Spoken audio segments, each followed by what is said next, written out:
Prys die Here. Die kerk ons het 'n baie interessante tema vanmôre.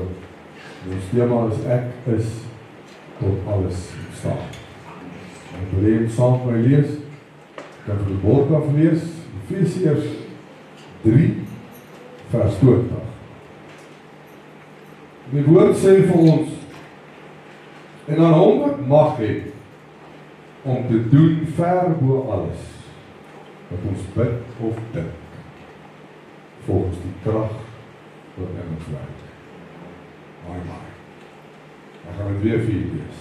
En aan hom wat die mag het, om te doen ver bo alles, wat ons bid of wat ons dink, volgens die krag wat in ons werk. Nou ek dink, daar's te veel van ons wat nie werklik besef tot wat u en ek as gelowiges in staat is. Is dit nie die woord vir ons leer dat ons as gelowiges of kinders van God deel is van die liggaam van Christus nie? Dat die kerk die liggaam is en dat Christus die hoof van die liggaam is. En ook op verskeie plekke en maniere word daar lering gegee dat u en ek tot alles in staat is deur Christus wat my die krag gee. Maar hoe is dit dan dat ons as gelowiges soms so sukkel met sekere dinge in ons lewens? Hoe is dit dan dat ek soek in my swakheid as dit kom by my sonde? Ek weet wat die regte ding is om te doen, maar ek het net nie daai wilskrag of krag om uit hierdie sondige natuur uit te kom of dit teen te staan. Dit terwyl ons teks van oordenking so mooi en duidelik vir ons die volgende sê, en aan hom, met ander woorde aan God die Vader, aan Jesus Christus, die Heilige Gees as die drie-enige God, wat al die mag het, luister mooi kerk, aan hom wat al die mag het, om te doen ver bo alles wat ons as mens kan dink, of selfs kan bid. Dan sluit hy hierdie vers af en hy sê, volgens die krag in ons werk. Wie weet vanmôre, daar's niks in hierdie lewe, niks in die verlede of niks in die toekoms wat ooit groter kan wees as my God wat ek het. Amen. Kom aan kerk, daar's niks in hierdie lewe groter as God. Paulus deel vir ons in die boek van Filippense en hy sê die volgende. Hy sê ek het geleer om vergenoeg te wees met die omstandighede waarin hy was. Hy sê dit. Hy noem aan ons dat hy weet wat dit is om verneder te word. Hy weet hoe dit voel om in oorvloed te hê, om versadig te wees, maar ook om honger te ly. Hy sê hy weet hoe dit voel om alles in oorvloed te hê en ook hoe dit voel om 'n gebrek te hê aan sekere dinge. Dan maak hy hierdie kragtige stelling. En jy moet nou onthou, Paulus se omstandighede was nie maanskyn en rose nie. Maar hy sê steeds die volgende: ek is tot alles in staat deur Jesus wat my krag gee. Dit beteken kerk, kom ons verstaan dit mooi. Dit maak nie saak wat jou omstandighede is. Weet vanmôre dat God sê, jy as gelowige is tot alles in staat deur hom wat jou die krag gee. Nie in jou eie krag nie, deur God se krag. Was dit dan slegs Paulus wat tot in staat was om hierdie krag van Christus of die krag van God te kon gebruik? Nee. Kerk, ons weet vanmôre dat die woord sê dat God is nie 'n aannemer van persoon nie. En dit beteken dat elke een van ons wat hier is vanmôre kan sê, ek is tot alles in staat deur die krag wat Jesus Christus vir my gee. Is ek nie deel van die liggaam van Christus nie? Hou jy Jesaja? En as ek deel is van die liggaam van Christus en wandel onder die lig van Christus, dan is hierdie krag tot my beskikking. Daarom kan ek vanmôre sê, Ek is tot alles in staat. Nou wil ek die volgende stelling aan u stel. Hierdie teksvers is vir elke gelowige. Maar wie is hierdie gelowiges? Ons selfs is gelowiges want ons glo aan God die Vader. Ons glo dat Christus Jesus aan die kruis gesterf het vir elkeen van ons se sondes. En niks en niemand sal jou ooit anders laat glo. Maar as dit kom by die beloftes van God en sy woord, is ons dan steeds so gelowig? Ek weet dat God se woord sê ek is tot alles in staat, maar ek twyfel steeds daarin. Die oomblik as daar sekere dinge in my lewe gebeur, of sekere omstandighede in my lewe is, dan begin ek twyfel in die krag van God. Want hoekom sal die Here my nou in staat stel om alles te oorkom deur sy krag? Want hy is God. Dit is die God. En hy is nie 'n aannemer van persoon. En hy is dieselfde God van gister, hy is dieselfde God vandag, en hy is dieselfde God môre. Terwyl die woord so baie duidelik vir ons sê, ek is tot alles in staat. Of dink ons dalk dat hierdie krag wat God van praat, wat tot ons beskikking is, gaan ons dalk eers ontvang deur werke? Nee. Of sal ek dit dalk kan koop?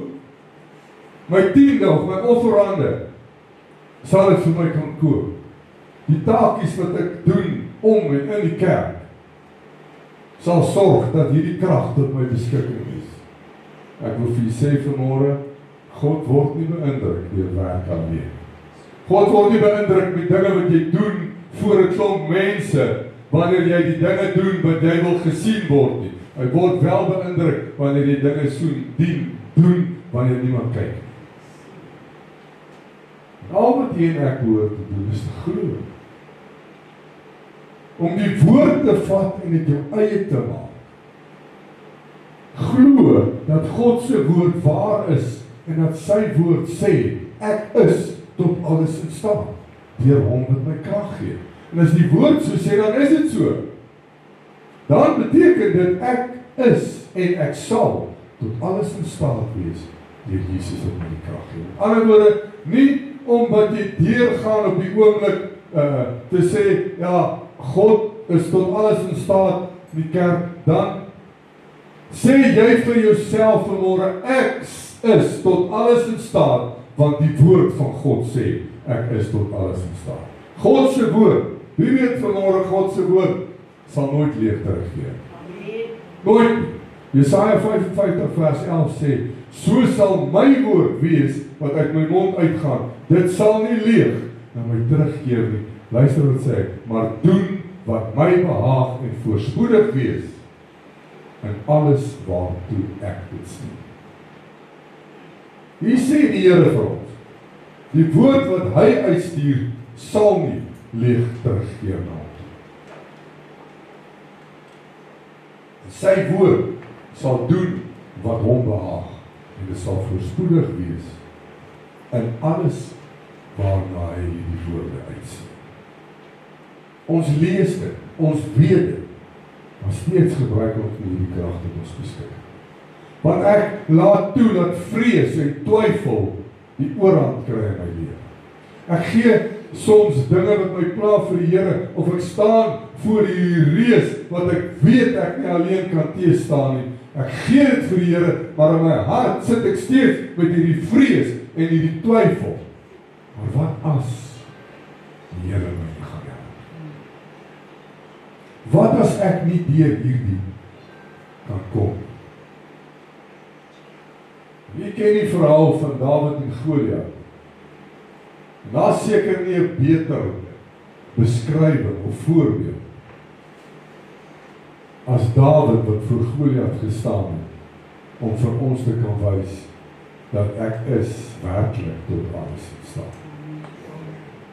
In die tyd toe Saul koning van Israel was, het die Filistyne teen Israel oorlog gevoer, en elke dag het 'n reus met die naam van Goliat, wat van Gat afkom, oor die Israeliete gaan staan en hulle uitgedaag. Hy was 'n groot man en 'n sterk man en almal was bang vir hom.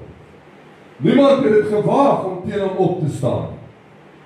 Nie ken die verhaal, Dawid was nog jonk, en jy moet onthou, hy was net 'n skaapwagter, jong seun van Isaak. Hy was geen soldaat nie. En hy het ook nie 'n soldaat se wapenrusting gedra nie. Maar met alles in hom, het hy net op sy God vertrou. En toe Dawid hoor hoe Goliat hierdie leer, of hierdie weermag van Israel, en ook die naam van God beledig, het hy sonder enige vrees, sonder enige twyfel besluit, as niemand voor Goliat wil gaan staan, dan sal ek dit doen. Want Dawid het geweet, dat hy tot alles in staat is, deur Jesus se krag, deur God se krag. Dawid moes hierdie wapenuitrusting aantrek, maar alles was hopeloos te swaar vir hom, tot hy later sonder enige uitrusting voor hierdie magtige wees opstaan. Terwyl hierdie magtige Goliat met al sy wapens en uitrusting voor hom kon staan Dawid sonder enige borsharnas, sonder enige skild, sonder enige helm, sonder enige swaard. Nie die klein jong skaapwagtertjie kom met net sy slingerveld. Hy tel 5 gare klippe op en hy doen die heel belangrikste. Hy plaas sy volle vertroue in die Here. Ek gaan dit weer vir u sê, kom en hy doen die heel belangrikste, kerk. Ons fokus moet nie vanmôre wees op Dawid nie. Ons fokus moet nie vanmôre wees op die slingerveld nie. Ons fokus moet nie wees op die 5 klippe wat hy opgetel het nie. Ons fokus moet wees, wie was die dryf agter daai klip wat uitgegaan het uit die slingerveld uit. En sy naam is God, ons Vader. Halleluja. Hierdie klein skaapwagter die staan voor Goliat. Die heel belangrikste. En soos hy al voorheen gedoen het, toe God hom gehelp het om teen leeu's en beere wat sy skape aangeval het te veg. Min het Dawid geweet dat in hierdie proses is God besig om hom voor te berei vir die dag wat Goliat voor hom gaan staan. Toe Dawid en Goliat mekaar ontmoet, het Goliat hom bespot en ek glo, hy en al sy man het hom uitgelag omdat hy nog so jonk en boonop so klein en kort jong man was. Nou hier is die catch. Iets wat Goliat met al sy bravante, as ook koning Saul met sy hele weermag, en sluit dit Dawid se 2 broers nie geweet het of gesien kom het. Terwyl Dawid voor hierdie magtige Goliat kom staan, kyk hy verby hierdie vreeslike, groot, vreesaanjaende reus wat voor hom staan, en hy besluit op sy fokus om God te plaas. Wat hy het geweet. En sy hoedanigheid, of in al sy mag en al sy krag, sou hy absoluut geen kans teen Goliat gehad het. Nou moet jy onthou, ons praat nie hier van 'n Ebenezer of 'n R.G. Snyman nie. Die Bybel gee vir ons presiese aanduidings van hoe groot hierdie reus was. En dis hoekom nie een van koning Saul se manne dit gewaag het om op te staan teen hierdie ou se uitdagings. Hulle was bang vir hom. Hy was abnormaal groot gewees. Kom ek lees dit gou vir u. 1 Samuel 17 vers 4 tot 11 sê, toe kom daar 'n baasvegter. Hulle noem hom 'n baasvegter. Hoekom? Want daar was niemand wat hom kon oorrompel uit die laars van die Filistyne met die naam van Goliat uit Gat. Sy hoogte was 6 el en 'n span. Daar was 'n koperhelm op sy hoof en hy het 'n pantser van skibbe aangehad. Die gewig van die pantser was 5000 sikkels koper en skeenplate van koper was aan sy bene en 'n koperlans tussen sy skouers. Die steel van sy spies was soos 'n wewersbalk en die lem van sy spies was van 600 sikkels yster. En die skilddraad het voor hom uitgeloop. En hy het gaan staan en roep na die slagordes van Israel en vir hulle gesê, waarom trek julle uit om julle in slagorde op te stel? is ek nie die Filistyn en julle dienaars van Saul nie. Kies vir julle 'n man dat hy na my toe afkom. As hy teen my kan veg en my verslaan, sal ons julle slawe wees en julle dien. Verder sê hierdie Filistyn, ek daag die slagordes van Israel vandag uit. Gee my 'n man dat ons saam kan veg. Toe Saul en die hele Israel hierdie woorde van hierdie Filistyn hoor, was hulle verskrik en bevrees gewees. Nou kom ons kyk eers bietjie, wat beteken hierdie in vandag se mate vir ons, sodat jy net 'n idee kan kry hoe groot was hierdie reus. Die woord sê, hy was 6 el en 'n span. Nou 1 el is 45 cm en 'n span is 22 tot 23 cm. 6 el en 'n span is dus ongeveer 2.9 meter lang. Jy wil kom staan vir jou voor. Jy is die langste ou. Dis lekker om sulke lang ouens te hê. Mooi. Hoe lank is jy? 1.85. Dis 2 keer hierdie ouens saam. 2 keer. En in breedte ook. Was hy 'n groot man gewees. Kan jy vir jouself indink hoe groot moes hierdie Goliat gewees het? Kyk, hierdie dak is te kort, hy sal nie kon instap nie. En dan praat die woord van Dawid. Dawid was die kleinste van sy broers. Hy is nou nie so klein ouetjie wat ek kan gebruik nie. Wie? Gaan sit, dankie die Here. Kom ons gee die Here 'n lekker loflied. Prys die Here. Nou dat ons so klein stukkie idee het. Was 'n verskriklike groot man voor Dawid kom staan het.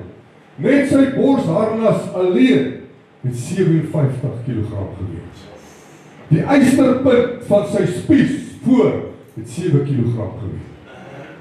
Kerk, dit wys vir ons dat Goliat nie net lank was nie, maar uit te sterk en versekerde indrukwekkende soldaat gewees.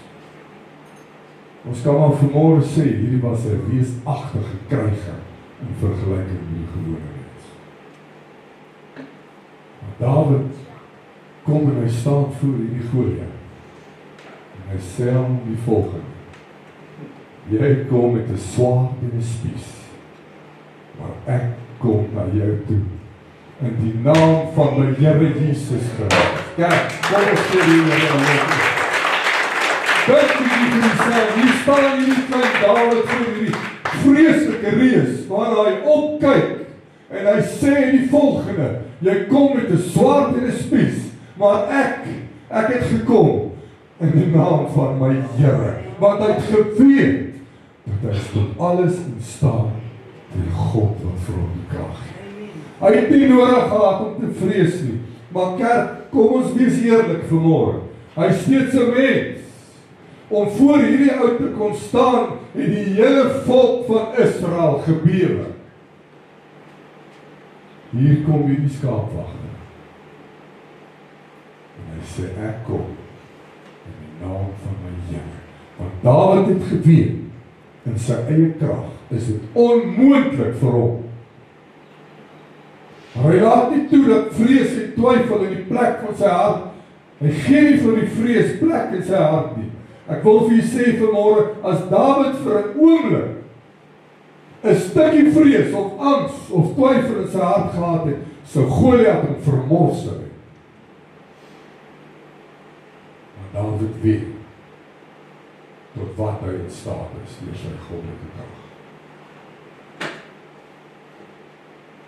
Daarom sê hy aan Goliat, ek het gekom in die naam van my Here. Stem jy saam met my dat Dawid reeds die oorwinning behaal het nog voordat hy die eerste klip opgetrek het.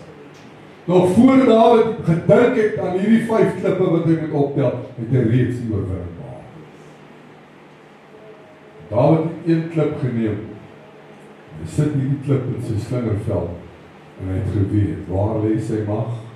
Hy het geweet waar lê sy krag voordat hy die klip slaan. En net met daardie 1 klip word hierdie magtige reus met die naam van Goliat verslaan. Nie in Dawid se krag nie, maar in God se krag. En toe die Filistyne sien hoe Dawid vir Goliat onthoof, het hulle gevlug. En Israel het 'n groot oorwinning behaal deur die krag van God. En wat leer ons uit hierdie verhaal vanmôre? Nommer 1 is God kyk nie na jou uiterlike krag, maar hy kyk na 'n hart met 'n wond vertrou. 'n Hart wat weet hy staan by sy woord. Met geloof kan selfs die grootste uitdagings, selfs jou grootste probleme of jou omstandighede oorwin word. Al wat u en ek moet doen, is om al die krag tot ons beskikking te gebruik. Die stryd kerk behoort aan die Here, nie aan die mense se menslike krag. Weet vanmôre, soos God hier die bonatuurlike gedoen het deur Dawid die oorwinning te gee teen iemand wat hy in sy lewe nie self sou kon verslaan. So staan God vanmôre by elkeen van ons om dit vir ons ook te doen. Wat hy vir Dawid en vir sy volk Israel gedoen het, sal hy vanmôre vir u en ek doen. En ek wil u bemoedig vanmôre. Daar is geen Goliat te groot vir God. Daar is niemand sterker as ons God nie, en daarom hoef ek nie gebukkend onder 'n Goliat te staan vanmôre, want ek weet vanmôre, my God can do anything, and nothing is impossible to God. En wat is ons grootste vyand vanmôre as dit kom om hierdie Goliat wat ons voor ons staan? Dit is iets wat God verskeie kere in sy woord oor praat. Dis is iets waarin God ons as mens, ons as gelowiges krag gee. Hy opdrag gee om in hierdie krag te wandel. Dis iets wat die Here telke male in die woord vir ons sê. Verskeie plekke op die woord. Dis 'n opdrag waarin God vir jou sê, moet nie vrees nie, want ek is met jou. Wow. Is dit nie wonderlik om hierdie te hoor? Om vanmôre te kan sê, God is met my. Dis seker die mees bemoedigendste en blye boodskap wat ek ooit kan hoor. Moenie vrees, want die Here is by jou. Hierdie is een van die sterkste en mees herhalende boodskappe in die Bybel, wanneer God vir jou sê, moenie vrees. Beteken dit nie, dat daar gaan geen rede vir vrees wees nie, maar dit beteken dat hy groter is as dit wat voor jou staan. Jy moet onthou, vrees fokus op die probleem, of op die Goliat wat voor jou staan, maar jy geloof fokus op iets baie groot, en dis God. Daarom kan u en ek vanmôre proclaim, niks is te groot of te klein vir ons God. En ek is tot alle dinge in staat deur God wat my die krag gee. Nou kom ons loer 'n bietjie na 'n paar skrifvoorbeelde wat God vir ons opdrag gee dat ons nie hoef te vrees.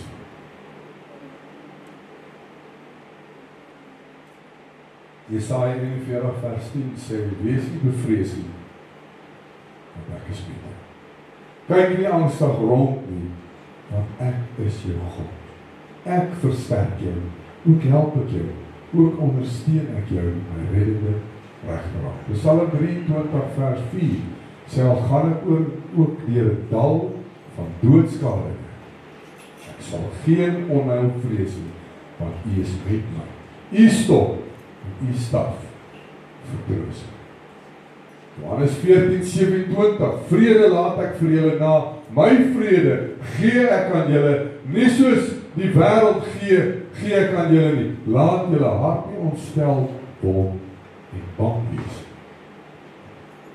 Deuteronomium 31:6, wees sterk en volmoed, wees nie bevrees en word nie verskrik vir hulle nie, want dit is die Here jou God wat saam met jou trek. Hy sal jou nie begewe of verlaat. Psalm 27 vers 1 tot 3, die Here is my lig en my heil, vir wie sou ek vrees? Die Here is die toevlug van my lewe, vir wie sou ek vervaard wees? As kwaaddoeners teen my nader kom om my vlees te eet, my teestanders en my vyande, ja, myne, struikel hulle self en val. Dan word 'n laar teen my opgeslaan, my hart sal nie vrees nie. Dan staan 'n oorlog teen my op, nogtans vertrou ek. Dan Jesaja 43 vers 1 tot 2. Maar nou, so sê die Here jou skepper, Jakob reformeer, o Israel, wees nie bevrees, want ek het jou verlos. Ek het jou by jou naam geroep, jy is myne. As jy deur die water gaan, is ek by jou, en deur die riviere, jy sal nie oorstroom nie. As jy deur die vuur gaan, sal jy nie skroei nie, en die vlam sal jy nie brand. Hoor vanmôre wat God vir ons wil sê. Dawid het nie na Goliat se grootte gestaan en kyk nie. Die grootte, daar 'n Goliat wat voor hom gestaan het hom nie bang gemaak nie, want hy het eerder gekyk na die grootheid van God. Daarom kon hy sonder vrees sê, die stryd behoort aan jou. Moenie vrees nie omdat jy sterk is nie, maar omdat jy weet jy dien 'n God wat getrou is. Sê die woord nie ook vir ons dat hy wie in ons is groter as hy wat in die wêreld is. Ons vrees ons omstandighede omdat ons in die grootheid van hierdie omstandighede vaskyk. In plaas daarvan om te kyk na die grootheid van God. As God dan kan sê, hy maak die aarde sy voetebanke, hoe groot is God? Vir die van u wat dalk vergeet het, alles wat op en in hierdie aarde is, selfs onder die aarde, is geskep, is geskape. Met ander woorde, dis gemaak of geformeer deur iemand. En daai iemand is God. Hy is die creator of all things. Hoe is dit dan moontlik dat ons vrees het vir die created? As ons weet dat die creator se krag kan deur my manifesteer. Terwyl ons weet dat die created nie groter kan wees as die creator. Jy het nie nodig om te vrees, want God sê, hy is met jou. Jy is tot alles in staat deur hom, wat jy die krag gee. Elke een van ons sit vandag hier, met ons eie challenges in die lewe. Of sal ek sê, elkeen van ons staan voor ons eie Goliat. En jy weet, dit wat voor jou staan, is groter as jy. En jy weet, en jy besef, dat in my menslike krag, kan ek nie hierdie Goliat, of hierdie omstandighede wat voor my staan, hierdie probleem waarmee ek sit, wat groter is as ek, kan ek nie verslaan in my eie krag. Ek kan doen wat ek wil, ek kan probeer wat ek wil. Ek kan nie. Daarom behoort ons te weet, dat die krag van God tot my beskikking is. En al wat jy en ek moet doen is vertrou op Here. Nou kom ons kyk na 'n paar praktiese voorbeelde van menslike vrese, waar die Bybel ons leer om eerder op God te vertrou as op ons eie begrip of ons eie krag. Vrees vir die toekoms. Ek sit met hierdie vrees in my hart oor wat môre gaan gebeur. Vrees vir tekort. Vir tekort aan geld, werk, dalk voorsiening. Ek het 'n lys van dinge wat ek nodig het om te doen en dit staan soos 'n Goliat voor. Dan wil ek vir u sê vanmôre, Filippense 4:19 sê, en my God sal elke behoefte van julle vervul, na sy rykdom en heerlikheid deur Christus Jesus. My God sal elke behoefte van julle vervul, na sy rykdom en heerlikheid deur Christus Jesus. Kerk van die Here, God is ons voorsiening. Nie omstandighede. Vrees vir mense en hulle opinies, goednis. Wat gaan hierdie ou of daardie ou van my dink? Hou op omgee wat mense oor jou sê, wat mense van jou dink, en sorg dat dit wat God van jou dink, eerder jou fokus word. Kom ons gee die Here lof op. Ek wil vir julle sê, mense sal altyd skinder.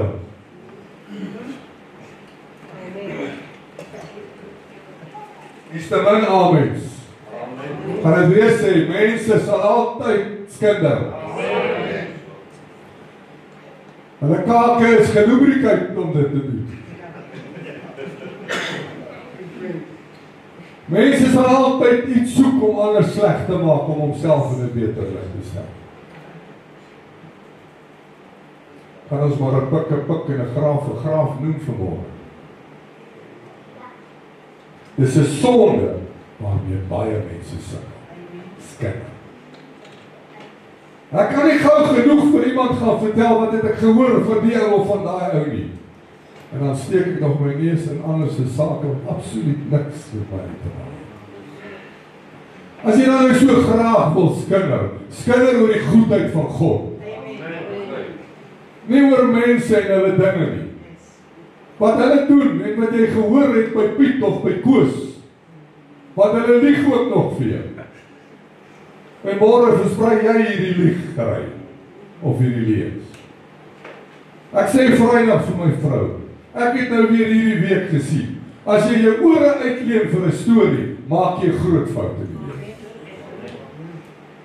Maar daar word nog altyd 'n ou stertjie aangelas.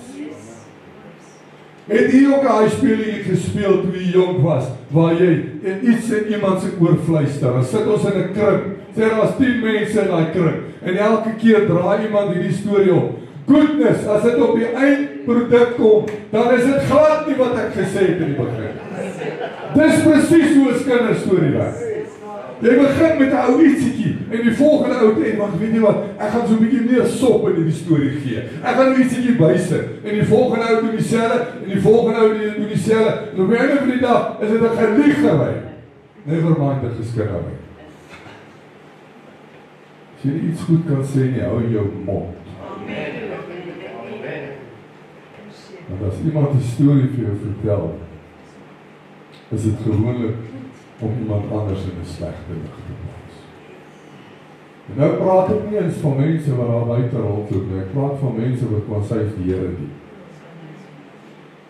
Dink dis al tyd dat ons 'n reality check doen. En ek wil vir julle sê, pas op vanmôre, pas op, vir die dag wat jou sondes in die sand geskryf sal word. Terwyl jy so besig is om klippe op te tel te wil gooi. Ek wil vir julle een ding sê vanmôre, ek gee nie om of julle van my hou nie. My vrou hou van my. En my kinders het nie 'n keuse nie, hulle moet van my. Solank die Here van my hou, is ek op die reg toe. Prys die Here. En daarom moet iemand weet, as ek iets hier sê ek het oor die Heilige Gees my gelei het om dit te doen, of jy daarvan hou of nie. As die skoen jou pas, trek hom aan. God se goedkeuring is baie belangriker as mense sê. So die volgende keer as iemand wil kom skinder by jou, bestraf hom eerder. Dit geld vir mense wat slegte dinge ook oor jou spreek. Mense wat hulle neus indruk op plekke wat niks met hulle uit te waai het nie. Sorg jy dat daar voor jou eie deur gevier word, voordat jy voor ander se deur gaan vier. Want ek wil vir julle sê, die waarheid het nogal 'n geneigtheid om uit te kom. Hy kom uit. Dan is daar vrees vir siekte of miskien swakheid in jou liggaam, om bang te wees dat jou liggaam nie meer sal funksioneer soos normaal nie. 'n Vrees vir pyn, siekte, of dalk dat jou krag sal verminder. Dalk angstigheid oor een of ander moontlike ongeneeslike siektes of behandeling wat jy moet deurgaan. Kan dalk vanmôre die Goliat in jou lewe wees. Maar hoekom sal hierdie dinge die mens dan affekteer? Omdat ons eerder fokus op die beperkings van ons liggaam as op God se krag.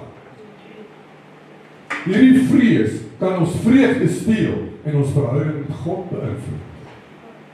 plaas daarvan, bid eerder en vertrou dat God sterker is as enige siekte of enige probleem wat jy ooit mee sal deel. Herinner jouself eerder aan God se teenwoordigheid, God se voorsiening en God se getrou. Fokus op geestelike krag. Selfs as jou liggaam swak voel, kan jou geloof steeds sterk wees. Onthou dat selfs in jou swakheid bly God die sterk een. Daarom maak dit nie saak hoe swak ek word nie, kerk. Dit gaan nie oor my krag nie. Dit gaan oor die een wat ek aanbid se krag. En dis God, die een op wie ek vertrou se krag. Die een wie se woord ek glo. En as sy woord sê dat ek in my swakheid tot alles in staat is deur Jesus wat my die krag gee, dan sal dit so wees. Die vyand wil dit nie hoor nie. Daarom sal hy net so 'n stukkie twyfel in jou hart plaas. Jy weet vanmôre nog voordat jy begin bid oor 'n saak, twyfel jy alreeds. As jy klaar gebid het, dan twyfel jy eers. Dit help nie. Dit help jou niks om te twyfel wanneer jy iets vir God gegee het. Wanneer jy dit voor God se deur gesit het, kerk, is dit tyd om op God te vertrou. Om dit te let go en te sê, Here, ek gee dit vir U, want ek kan in my eie krag niks aan hierdie saak doen. Hier's baie van ons wat hier sit vanmôre, wat 'n saak voor hom het, waar jy absoluut niks kan doen nie. As een plek waartoe jy kan gaan, is dit nie na God, en vir God hierdie saak te gee, want net hy in sy krag, kan dit vermag. Vrees en mislukking. Ek is bang ek maak 'n mislukking van my lewe. Dan fokus ek eerder op wat mense van my dink, oor my planne en my goals, my doelwitte in die lewe, eerder as om onder die wil en die plan van God te beweeg. Ek wil vir jy sê vanmôre, mislukking definieer jou nie.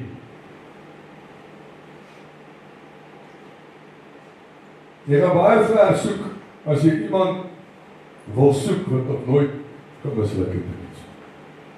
En almal van ons het iewers in die lewe 'n mislukking gehad. Ja, daar gaan verseker tye wees, in die toekoms ook, waar daar dalk iets is wat ons aangepak het, wat toe nou nie so mooi uitgewerk het, soos ons gehoop het. Maar deur God se genade en sy krag kan ons dit oorbrug. Ons kan oorkom. Ons hoef nie te staan in vrees voor hierdie Goliat. Vrees vir alleen wees of verwerping. Verwerping is 'n pynlike ding en dit kan lei tot hartseer, vrees, woede, selfs en eensaamheid. Maar deur vertroue in God kan 'n mens hierdie innerlike vrede, selfwaarde en genesing vind. Selfs al verstaan mense jou nie, of aanvaar mense jou nie. Verwerping beteken dat 'n mens nie aanvaar of welkom geag word deur ander. Dit is ons mense se fout. Jy is so gepla oor wat die ou langs jou van jou dink. Jy is so gepla oor wat mense van jou dink, dat jy totaal en al vergeet, wat is my doel eintlik? Dis ons probleem. Waar kom verwerping vandaan? Van die mens af. Sal God jou verwerp? Nee. Hierdie woord vir ons gesê vanmôre, ek sê jou nooit begewe of ooit verlaat nie. Nou kom ons kyk na die verskeie vorme van verwerping. Sosiale verwerping, vriende of groepe, wat weier om saam met jou iets te doen. Gesinsverwerping, ouers, broers of susters aanvaar jou nie. En dan natuurlik romansverwerping, geliefde wat jou nie aanvaar nie, jou miskien verlaat. Werk, akademie. Jy word nie goed gekeer vir 'n pos of 'n projek nie. Die punte is nie goed genoeg nie. Dan natuurlik selfverwerping. Jy voel self nie goed genoeg nie. Dis alles 'n reus wat voor jou kan staan. Hierdie is dinge, kerk, dis 'n realiteit. Dis 'n realiteit, dis goed waarmee die mens sukkel. Dis goed waarmee nie almal van ons sukkel nie. Jy sal byvoorbeeld sukkel met die en ek met daai. Ek is nou weer okay met daai, maar jy's nie okay met daai. Maar die belangrikheid wat ons vanmôre moet weet, is dat ek tot alles in staat is. Ek is in staat om deur hierdie storm te kom, deur die krag wat God vir my gee. Dis daar, al wat ek moet doen, is gebruik dit. Die emosionele gevolge van verwerping is lae selfbeeld. Jy begin dink, jy is nie goed genoeg, of jy word nie geliefd nie. Jy kan jou eie vermoëns of aantrekkingskrag betwyfel. Eensaamheid en isolasie. Jy voel alleen en afgesonder van ander. Soms trek mense hulle self terug om verdere pyn te vermy. Angs en vrees. Bang wees om nuwe verhoudings of geleenthede aan te pak. Vrees vir toekomstige verwerping van jou besluitneming beïnvloed jou. Dan depressie en hartseer. Gedurende gevoelens van verdriet, moedeloosheid en nutteloosheid. Woede en bitterheid. Soms ontwikkel wrok teenoor diegene wat jou verwerp. Dit kan lei tot konflik of probleme met vertroue in mense. Dan emosionele afhanklikheid. Jy probeer dan oormatige goedkeuring of liefde vir ander kry om daardie leemte te vervul. As verskeie vorms van vrees. En ek wil jy bemoedig vanmôre, kerk, jy het nie nodig om gebukkend onder die vrees te doen. God word nie verras deur ons vrees. Inteendeel, moet ek vir u sê, hy verwag dit van ons, want hy ken die mens. Maar, dan die Here, hy weier om toe te laat dat vrees regeer, of dat vrees beheer neem van ons lewens. Daarom gee hy vir ons hierdie opdrag baie duidelik. Moenie vrees nie, want ek is met jou. As jy vanmôre hier sit en jy voel dat dinge raak te veel vir jou, of die las word te swaar, of die situasie is besig om jou onder te kry. Jy sit dalk hier vanmôre en jy is bekommerd oor sekere dinge van jou lewe. Jy sit dalk hier vanmôre en jy is moeg, en jy voel, ek kan nie meer. Ek vir die goeie nuus vanmôre. God sê vir ons vanmôre, gebruik al die krag wat tot jou beskikking is. Die Here sê vir jou vanmôre, my kind, jy is tot alles in staat deur my krag in jou lewe en oor jou situasie, want ek sal vrystel, die oomblik as jy op my kan vertrou. God sê nie in sy woord vir ons, jy met jou eie probleme aan het sorteer. Hy sê nie vir ons in sy woord dat jy moet nou maar met 'n beter plan uitkom. Hy sê, moet nie vrees. Ek is met jou. Omdat vrees jou laat vergeet hoe groot God werklik is. Want jy begin fokus op die grootte van hierdie probleem en nie op die grootte van die God. Ek wil vir jy sê vanmôre, kerk, elkeen van ons wat hier sit, het alweer storms in die lewe gegaan. Party van ons is in die middel van die storm. Maar ek wil vir jy sê vanmôre, in jou eie krag, gaan jy dit nie kan. Jy het God nodig. Geef vir God 'n kans. En jy gaan sien hoe vinnig en drasties en radikaal jou lewe sal verander. Vrees sal maak dat jy hierdie probleem onder 'n vergrootglas begin plaas. 'n magnifier. Met ander woorde, die probleem lyk vir jou baie groter as wat dit eintlik is. Jy plaas hierdie probleem onder 'n vergrootglas. Met ander woorde, jy sien dit soveel groter as wat dit is. En dan sal hierdie vrees vir hierdie probleem veroorsaak dat jy God se belofte al hoe minder en minder begin sien. Of die vrees is vir jou groter as God se belofte. Vrees jy laat omdraai en wegloop van jou planne wat jy in die toekoms het. Omdat die druk van hierdie vrees hopeloos te veel geraak het. Nou wil ek graag vir so 'n stukkie van die tyd gebruik om vir u te vertel van die een wat groter is as my vrees vir my. Die een wat groter is as my Goliat vir my. Ons dien nie sommer net iets of vir iemand nie kerk. Ons dien die almagtige God, die skepper van hemel en van aarde. Wat beteken hierdie almag van God vir ons vanmôre? Almag beteken dat God oneindig magtig is. Hy het alle mag en beheer oor alles. Moenie dink omdat die vyand op die wêreld neergewerp is en dat hy die God van hierdie wêreld is, hy het beheer oor God nie. Nee, hy het nie. God het beheer oor alles. Daar's niks wat God nie beheer oor het. Niks. Ons moet dit weet vanmôre, ons moet dit glo. Daar's absoluut niks te groot of te klein, te moeilik of onmoontlik vir hom nie. Hy is die alwyse, alteenwoordige en almagtige skepper van alles. Nou kom ons kyk bietjie na die kenmerke van God en sy almagtigheid. God is oneindig en bonatuurlike krag. God kan enige iets doen wat met sy natuur versoenbaar is.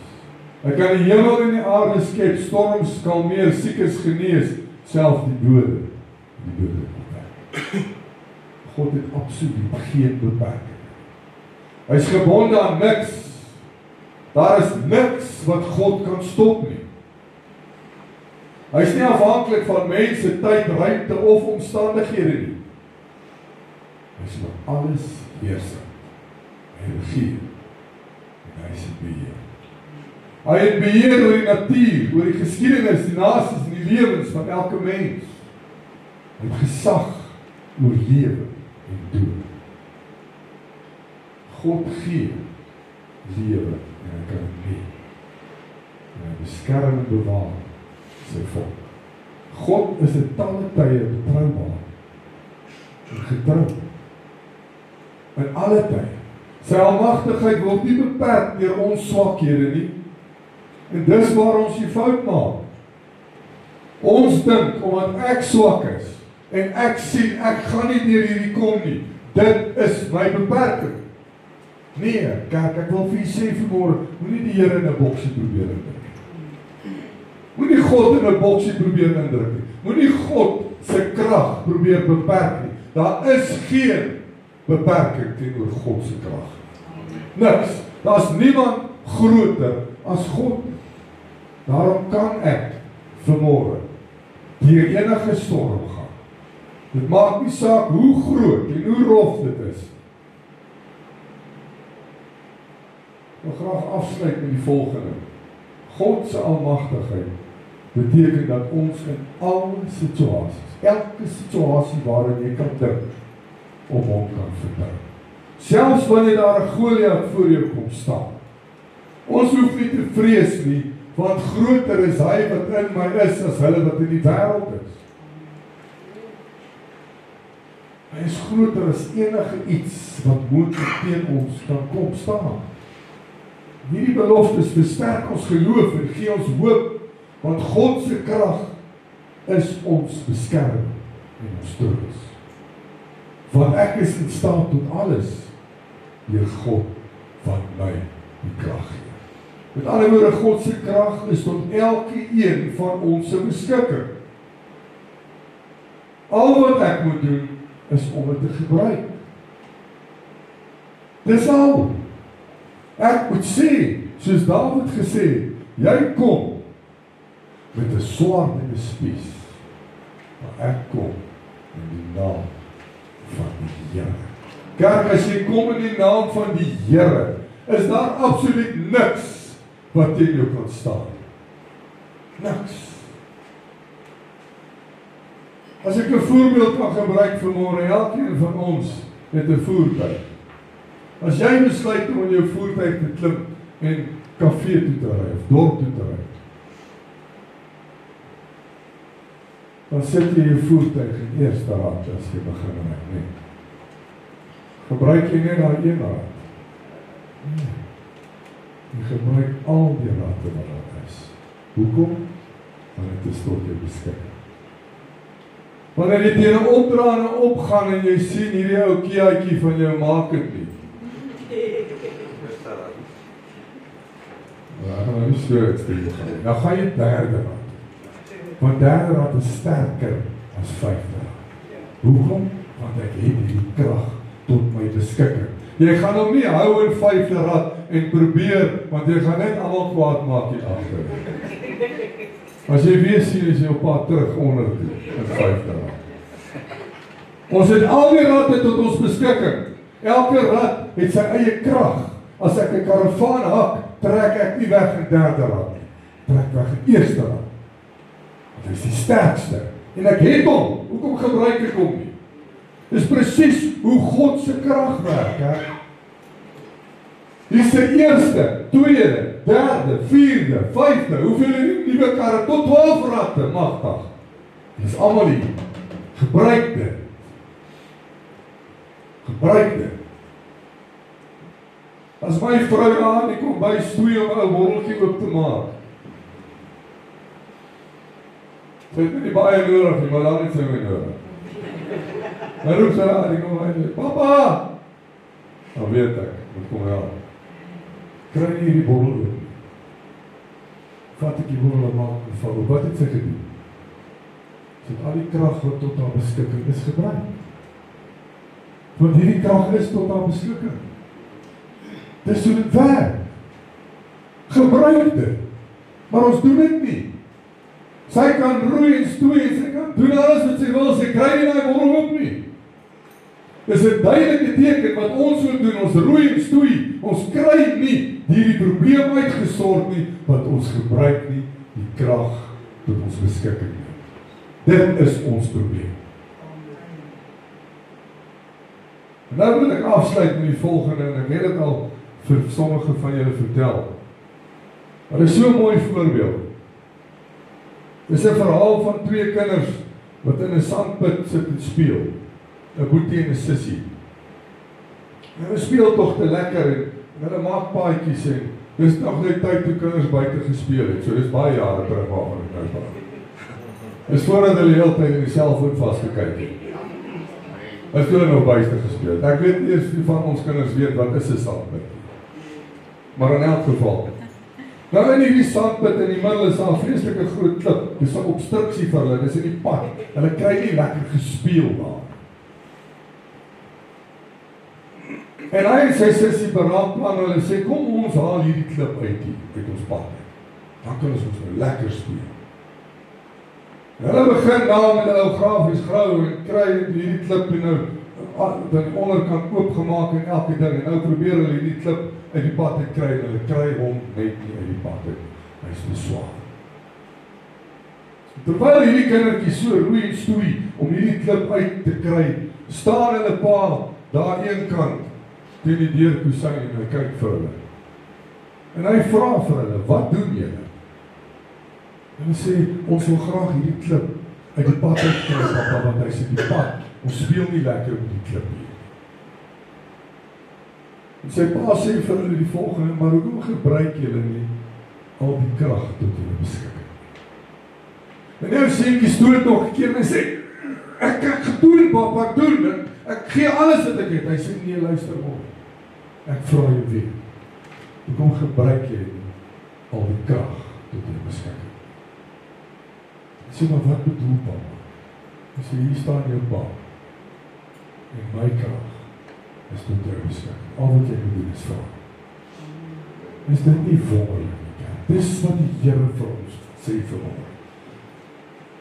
Probeer eers, dis reg, probeer.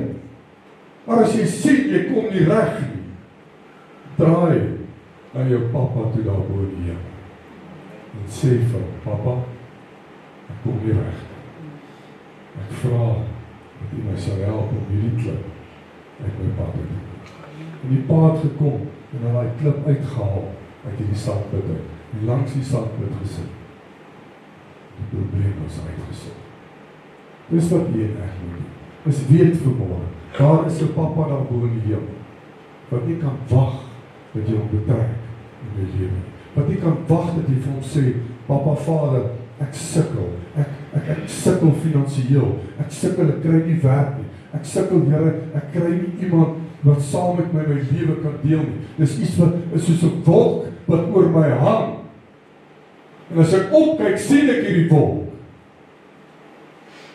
Sal ek vir sê vanmôre, kyk net verby. Want daar bo kan die wolk is 'n God wat baie groter is as enige probleem in elkeen van ons se lewe. Daar is nie 'n probleem te groot vir my God. My God can do anything. Prys hom. Kom ons sluit af. Ons Vader, wat 'n wonderlike eer en voorreg is dit nie vir hom om te kan hoor wat 'n wonderlike God ek aanbid. 'n God wat altyd uitkyk vir my. Ek vergeet soms, Here, dat ek 'n God het wat op sy troon sit en net wag vir my om te sê, Here, ek het U nodig. Here, ek kan nie hierdie sonde nie doen. Here, ek wil dit nie sonde nie doen. Want ek hoef dit nie sonde nie te doen. Want die woord is baie duidelik vanmôre. Al wat ek moet doen is, ek moet weet dat my God is getrou.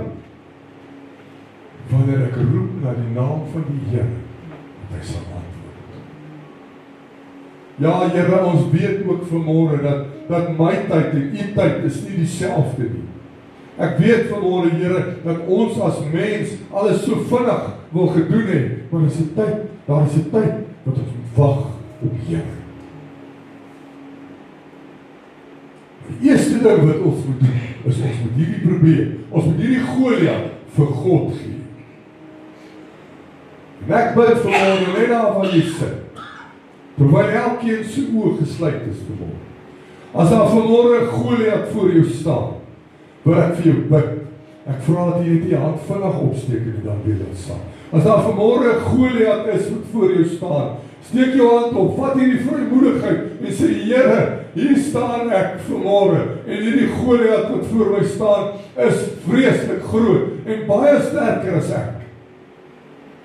Maar help my, Here, dat my geloof in rad sal kom, dat ek ook soos Dawid voor hierdie Goliat sal kan staan en sê, jy kom met al hierdie wapens wat jy het. Ek sien hierdie wapens, ek sien hierdie grootheid, ek sien jou krag, maar ek het gekom in die naam van my Here, en daarom hoef ek nie bang te wees vir jou. Want ek weet, ek het die krag van God om jou te verslaan. Dankie, Here, dat ons vanmôre weet dat daar is geen probleem te groot vir my God.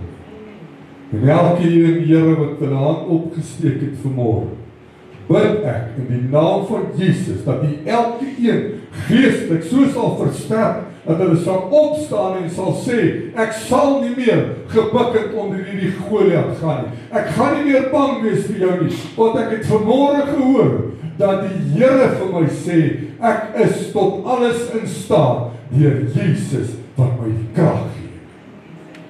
Ek gaan van vandag af elke stukkie krag wat God vir my gee tot my beskikking gebruik om jou teen te staan.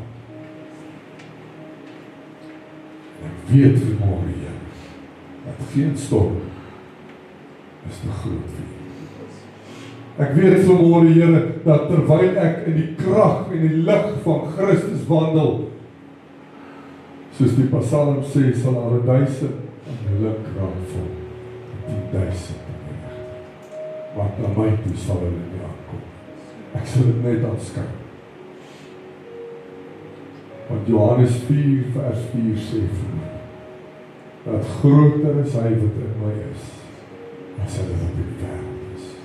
Here, ek bid vanmôre dat elke een van ons sal besef, ons het nie nodig om te vrees.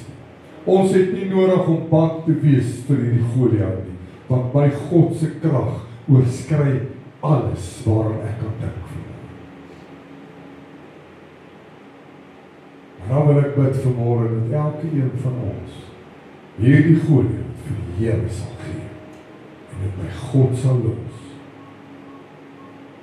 Here, help ons dat ons nie môreoggend weer sal opstaan en hierdie Goliat loop haal by God en self stoei en self roei en self beklei nie, want dit is die grootste fout wat ons in die lewe kan maak om sonder die krag van God in 'n situasie te staan. Wanneer ons het vir God gegee, dan los ons dit by God. Want God weet beter as ek. Dankie dat ons vanmôre na U toe kan kom. Dankie dat ons as kinders van God na U toe mag hardloop vanmôre. Dankie dat ons weet vanmôre dat U is 'n antwoorder van gebed. En dat U elke een van ons se roepstem gehoor het vanmôre. Dat U elke hand wat opgegaan het gesien het vanmôre. Daarom bid ek vanmôre dat die Gees van God elke een van ons sal versterk. Sal oplig, Here, terwyl ons in hierdie gat vasgevang is.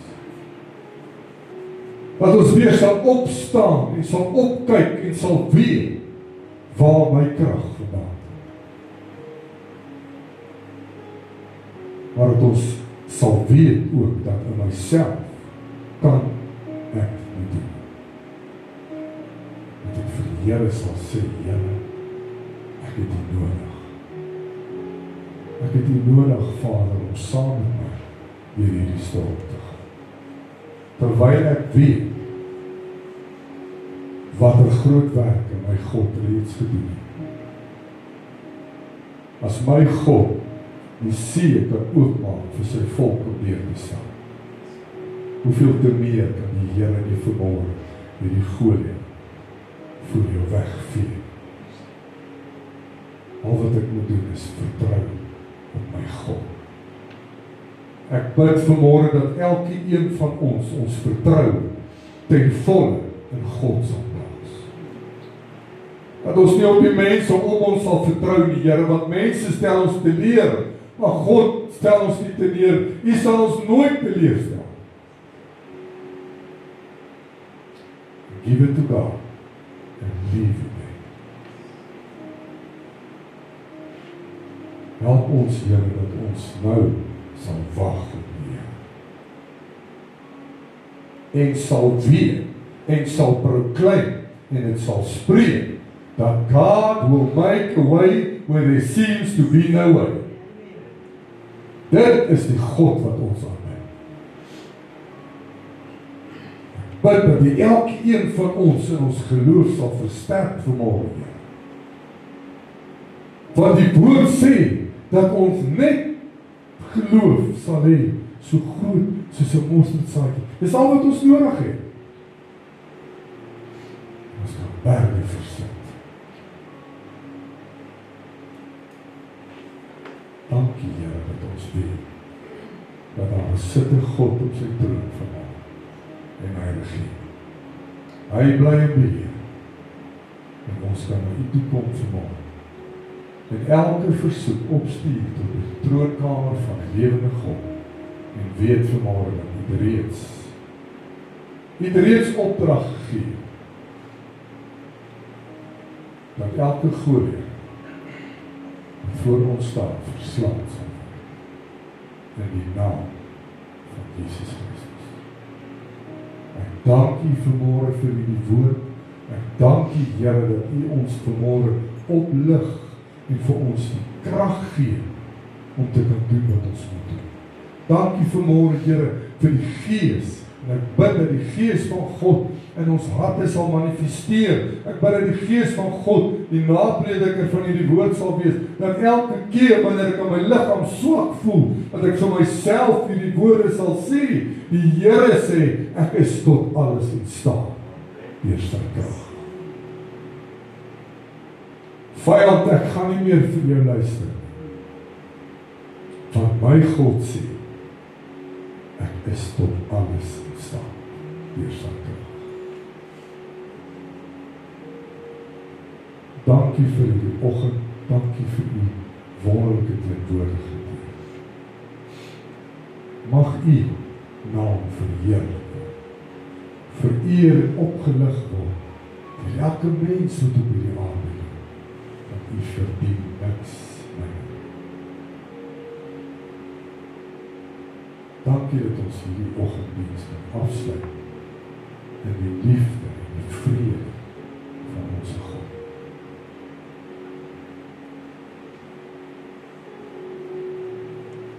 Ons is lief vir u, Heer, en ons dank u dat u ons eerste lief gehad het. Amen.